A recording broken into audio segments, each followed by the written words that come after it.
CPA agreements. Making changes. Changes, deferrals, waivers, and the substitution of goods. Section 46.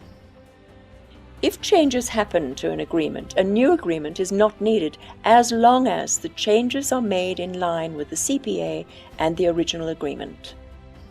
In the case of a written agreement, the supplier must provide an amended agreement showing the change. Cancellation, expiry, and renewal of a fixed-term agreement. The Act makes it easier to get out of an unwanted fixed-term agreement. Consumer cooling-off right in certain circumstances. A consumer may cancel any agreement within 5 business days without explanation if it was concluded as a result of direct marketing. Any goods already received must be returned, and any payments made must be repaid in 15 business days.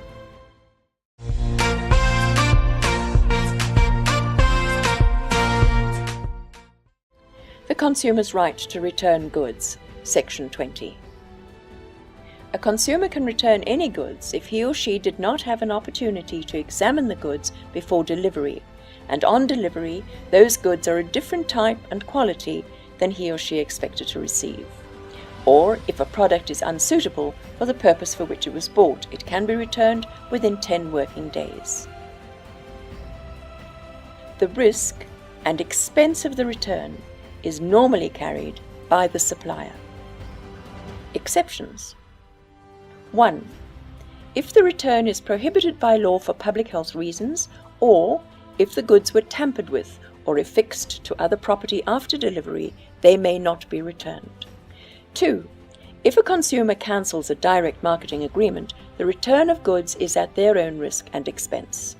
3. The supplier may charge the consumer restoration costs, for example, where it must be repackaged, unless the consumer had to destroy the packaging to examine the goods. The consumer has the right to cancel an advance reservation, booking, or order, but the supplier may charge a fair penalty for the cancellation. Section 17. The penalty must be fair and reasonable based on the type of goods or services, the length of the cancellation given, the offer of an alternative, and the general guidelines in an industry, for example, the airline industry.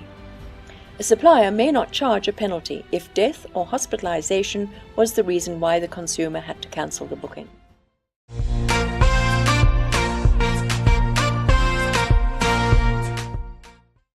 Expiry and renewal of fixed-term agreements. Section 14.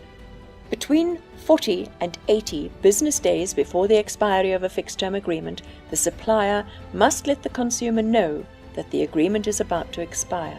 Any changes or options must be discussed with the consumer if the agreement is to be renewed.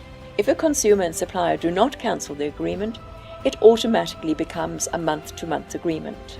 Consumers may cancel an agreement on the expiry date without any charge, but remain reliable for money owing under the contract up to the date of the cancellation. A supplier may cancel an agreement giving 20 business days notice if the consumer fails to pay. If a supplier wants to close a paid-for service facility, the customer must be notified 40 business days before closure, or the supplier must offer a reasonable alternative. Section 64.